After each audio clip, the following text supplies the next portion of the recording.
But we're going to start with the board's questions right off the get-go.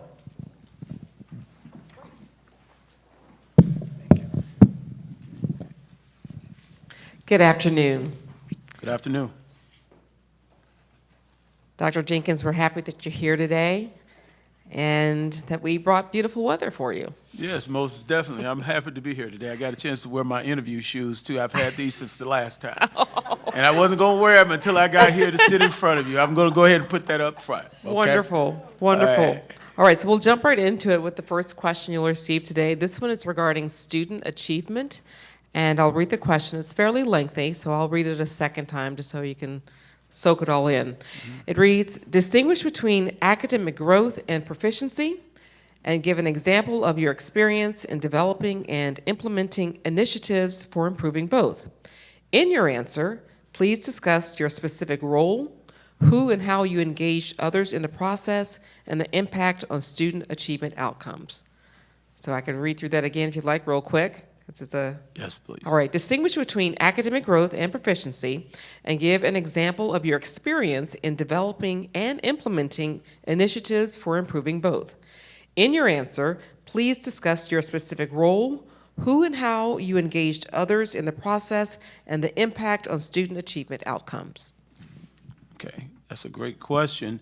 And at every point in my career, I've had to address that growth and proficiency as a teacher, as an assistant principal, executive director, superintendent, everything that I've done, because what we look at when students come to us, what's going to be the experience?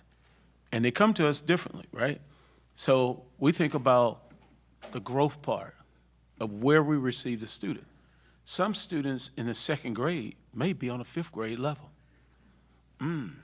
So in 1 year's time, will that student regress or progress? So as in each role that I've played, I'm always looking and saying, how can we get this growth there? Because that's really important. And we had goals when I was a superintendent in Saginaw, Michigan, in terms of where we wanted our students to be when they come to us. And some of our students, similar demographics as here, learning outcomes, they were behind, really behind. But within our communities, we always have the genius students. It may be 1, it may be 15, whatever. But if we say we're going to impact all students, we need to assess the students, see their level, and then what we're going to do to move to the next level. A lot of people get into talking about proficiency. That's just a baseline. We don't want to be a district just talking about proficient. We want to go beyond that. When you start thinking about how all of our students, Hansberry, young, gifted, and black, right?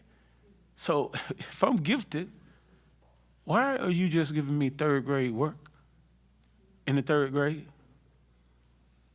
That's a problem, okay? So proficiency set, a lot of us know about Common Core, but different state standards, and say this is where we want our students to be. And I'll give you an example, because in each state, I've been a superintendent in 3 different states, and I'm always debating with the Department of Education, the public instruction in those states and federally, how are these standards coming by? In Wisconsin, the third grade reading standard, you must be able to read quickly. What do you mean quickly? If you have no comprehension behind it, my sister was a better reader than I. I probably could read a little quicker initially, but her comprehension level was a lot higher. So tell me. But that's the idea of whatever the state has said, and you've hit some of those standards, that becomes proficient for that particular grade level. And then you have to continue to go on and see if a student's proficient in a language. Because in our district that I've served, we've had ELL students. Are they proficient? What level? What is determining that level of proficiency? We have students who are in dual language. Are they proficient? It's a difference in terms of the growth that you have and the proficiency level, and that's what I would say about both growth and proficiency. They're both important, okay? But we have to understand that we're trying to take our children beyond that and just don't box them in, because they say this is grade level expectation.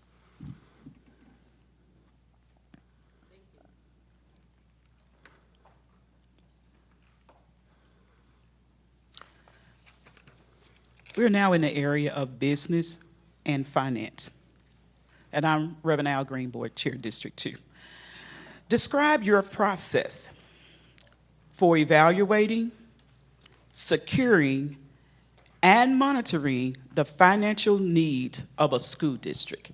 Describe your process for evaluating, securing, and monitoring the financial needs of a school district. That's a great question as well. As superintendent, and not only in Michigan, but in Minnesota and Wisconsin, and all over, one of the things when you go into a district, you want to understand what is the financial health of a district. So going in, just like coming here, I've looked at the budget, okay? And based on my experience, when you're looking at the budget, what's the vision? What's the mission for the district? What has the board set in terms of a fund balance, in terms of you want to operate with? What are our long-term goals? What are our short-term goals? I always look at the district because some people really get off into having heavy fund balances. If our children are not achieving and you have a heavy fund balance, we're gonna have some conversation. So that's part of my monitoring, just so you know. We're gonna have a conversation because the dollars come in from the taxpayers.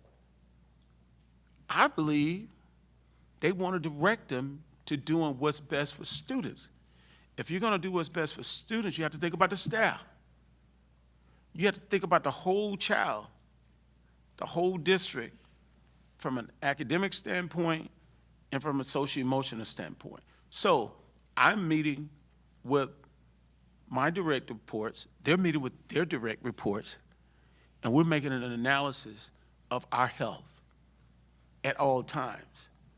When it comes to the budget, we start the budgetary process, and after our enrollment count, and we see if we're going up, we're going down. Some people that I've talked to, my colleagues, they don't look at the budget situation like you're running a business. Schools are businesses. We have children, yes, but we must be responsible to our community. We must be responsible to our students. So we begin to look at, after the enrollment count, what's the projected loss? What's the projected gain? We start talking about our mission and our vision and how are we going to execute that? What monies do we need for the short term? What monies we need for the long term? And then we take it out of the academic realm and we go into operations, we start looking at our facilities. And I just completed a historic referendum of $350 million in Madison, but before we did that, we had to look and see where we were, what's our ability, how we engage the community to talk about this in terms of monitoring. Monitoring the budget isn't just a superintendent's issue. The board members, first of all, you have the budget and you have the superintendent that you evaluate. So it should be a collaborative conversation to make sure I understand where you're coming from, and then I'm giving you recommendations as to how to get us there. Been there, done that. We had a $33 million deficit in Saginaw when I came, balanced budget. We had to make some tough decisions. Everything was restored, and they're sitting pretty today with about an 18% fund balance. Minnesota had the highest increase. Now, sometimes you're gonna have to go out for a referendum, you know. When it's appropriate, we'll have to do it, but let's not just go out for a referendum because we mismanaged our money. So we start there and making sure all my reports come in, everyone can explain it. They can tell me the plan, how they're gonna organize, how they're gonna communicate it, not to us, but to the community. And that's the way we go about monitoring it. At the end of the day, everybody's very clear about what the plan is gonna be and how we're gonna utilize our dollars.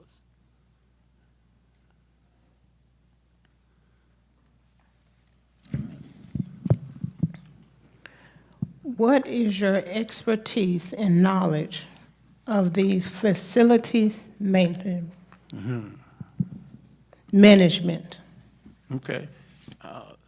Now, that is a question that everybody in the community have to talk about, because a lot of times in here, I'll just use Memphis-Shelby County Schools and say, I looked at some of the buildings that were really, I even went back and saw some of the buildings that were closed, right? We've had populations in our districts that have been real large, and we began to lose some population. You can repurpose buildings and leave it in the community, because to me, as I have spoken in my other communities, when you take a school out of the community, you take away other resources. We don't think about that, but you do. I'm talking about mental health resources. They move. They want to be closer to the schools. People who are working with law enforcement don't patrol as often. That's problematic.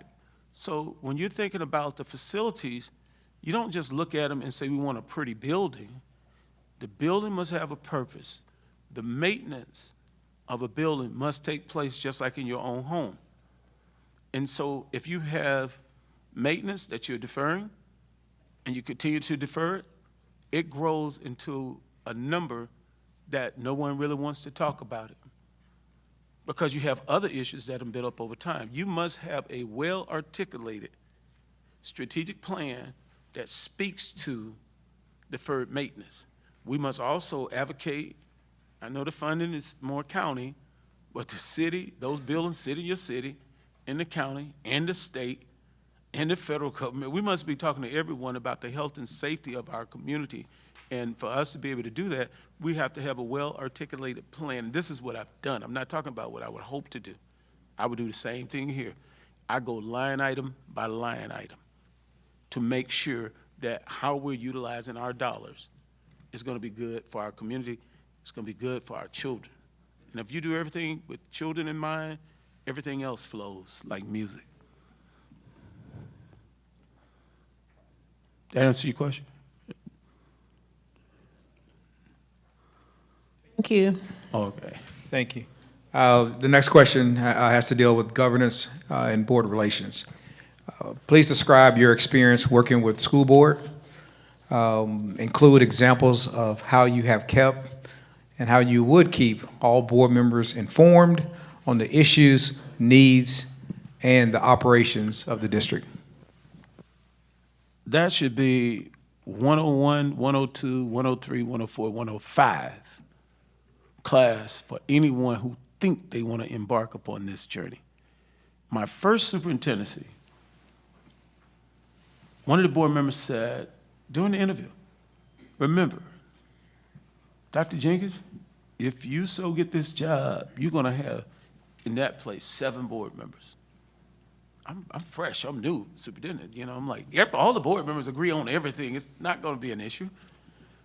He said, they're individuals, but they're as one board. The final decision is one board. Excuse me so much too. I was trying to find this place when went to the other board building. Had the wrong address. Cut it off there. So what I've done, I've taken that to heart and doing it the first time, and I would say my board members, my first superintendent, they raised me as a superintendent. I still have a relationship with them today. And so I was taught to communicate with everybody. We had a relationship where we communicated with everyone, but it was the board chair and vice chair had some responsibilities of sitting down with the superintendent and say, what are the things? We had our goals in the beginning of the year, but then we also had things that would come up in a community. In my former community, we were rated 2 in the top 5 in terms of per capita violent crime cities, and so I had to keep the intel of what was going on in the community at all time. We had this relationship about the weekend, and so I would be speaking to the chair and vice chair, and if it's something large, the whole board's gonna get this, and we wanna strategize how we're going to address certain things.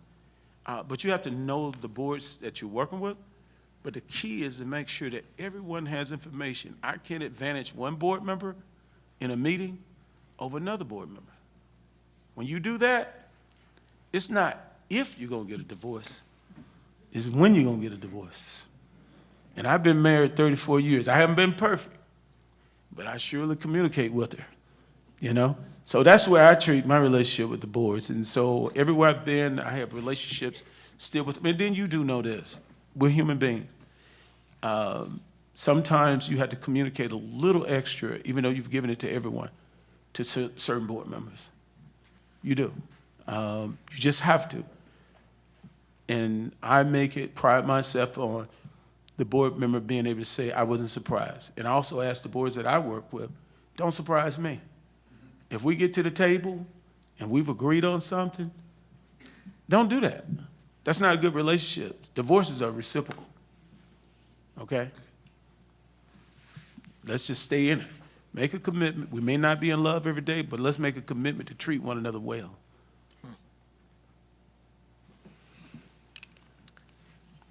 Dr. Jenkins, my next question is about staff relationships and leadership.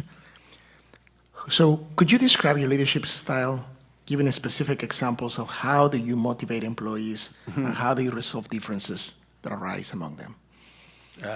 I tell you, I have matured. When I first started out as a principal, back in the days, I did what I saw principals do, and I was criminal. You will, all that stuff. And as I matured, I understand it's a collaboration, and even in leadership, you may have a title, but that's not how you approach people. You approach them as a human being. I have somewhere in the neighborhood, probably about 16, 17 superintendents that's come under me. I mentor over 50 superintendents around the country. And if you're being mentored by me, everyone can tell. They say, you're working with Carlton Jenkins, aren't you? Because we're gonna treat people with human decency. If I have my people having conflicts, and I always ask people at the beginning, where do you wanna go in this profession? Well, I wanna be in your seat. Okay, great. And they're having conflict. Now I say, now, if you were the superintendent, how would you resolve this? Both of them wanna be superintendents, right? So I said, I'm gonna leave the room because I think it's best between you two. And if I have to get involved, I'll get involved.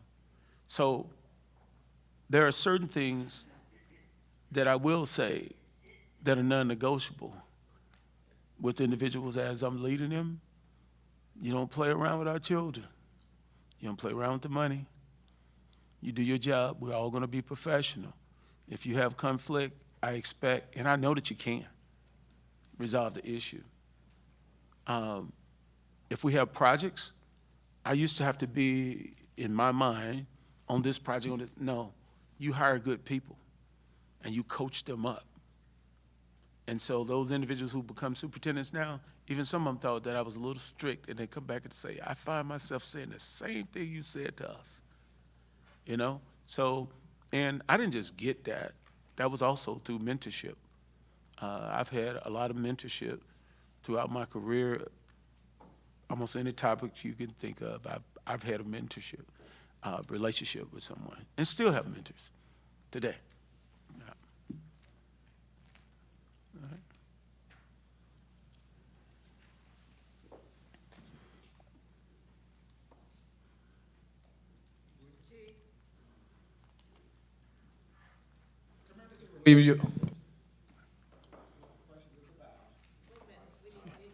I can't, yeah. Community relationships is what this question is about. And the question is, what role would the community play in your administration? And your response include how you would define community, and how would you keep the community informed and engaged on the needs and progress of the system? That's a great question, Mr. Williamson. I tell you, throughout my career as a teacher, you know, I understood that, principal, custodian, that it's important to have the community involved in decision-making. As a superintendent, I understood that day one, my mentorship, but it was COVID that took community to a whole nother level. And as you've experienced COVID, you have learned to pivot. I don't care who you are, in some fashion. And you know that the voices of the individuals who are most touched are the ones who need to be at the table. So I studied what was going on in education during COVID. I would do instructional tours, not walkthroughs, that's of the past, what I used to do, trained by Downey, the whole 9 yard, all of that. These instructional walkthroughs were very intentional about the data that our instructional team would bring up. And when we go out in instructional tours, we would have with us other staff at the school, not just the administration.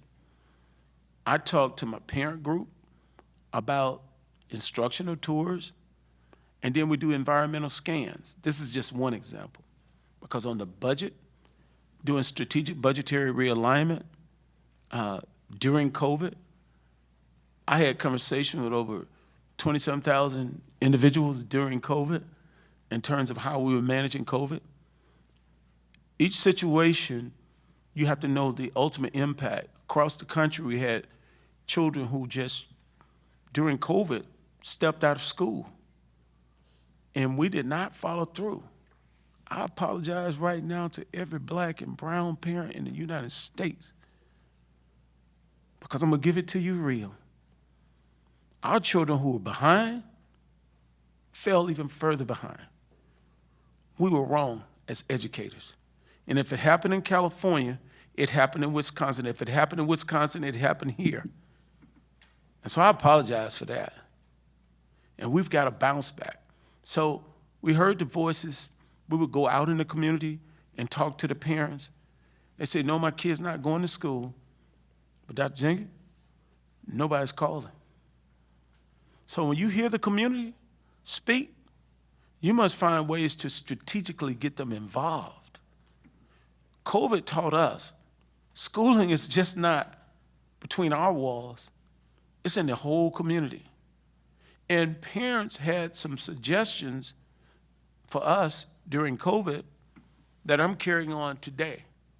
They have informed my instructional tours and my environmental scanning, but more important, through the voices of parents, we now have what we have, impact stops. How are we really impacted? Because sometimes you think you're doing it. And what we were doing in the schools, the parents weren't feeling the same thing. And so as a part of my journey, I'm still looking at how can I have impact by putting the schools in the communities and the communities in the schools. That's the only way I think where we are educationally right now, that's moving forward. You have to put parents in, and parents of all levels, not just the parents on the west side or the east side, the golf course, but you have to go into the community. And everyone knows this about me.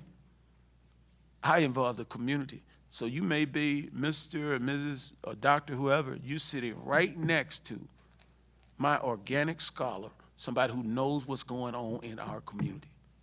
And that's non-negotiable.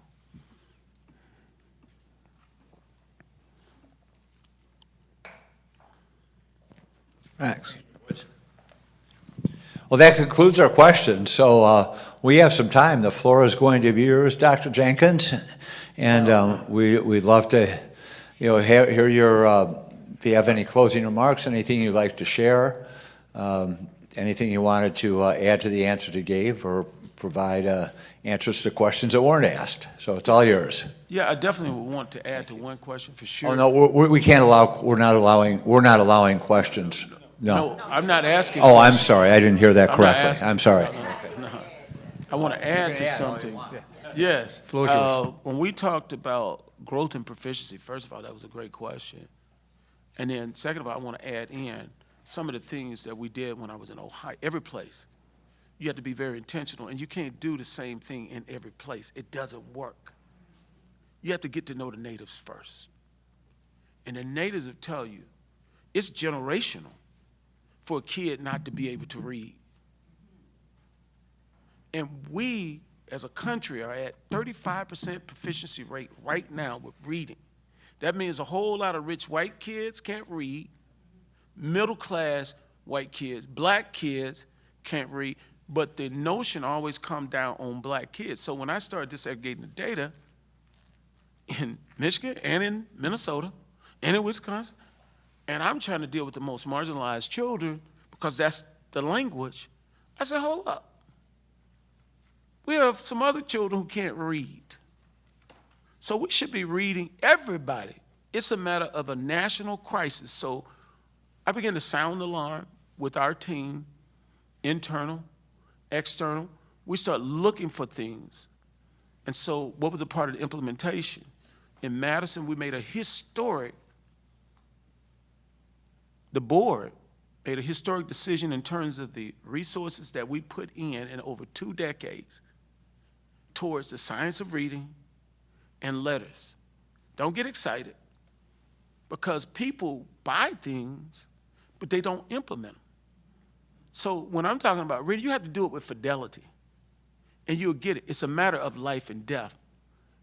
If we say we're gonna focus on something, that's what we have to do. We have to focus on that. So that question, growth is important, and let's celebrate that, okay? But let's not stop there. Let's say, what's the growth target? What's the proficiency target? And what are we gonna do?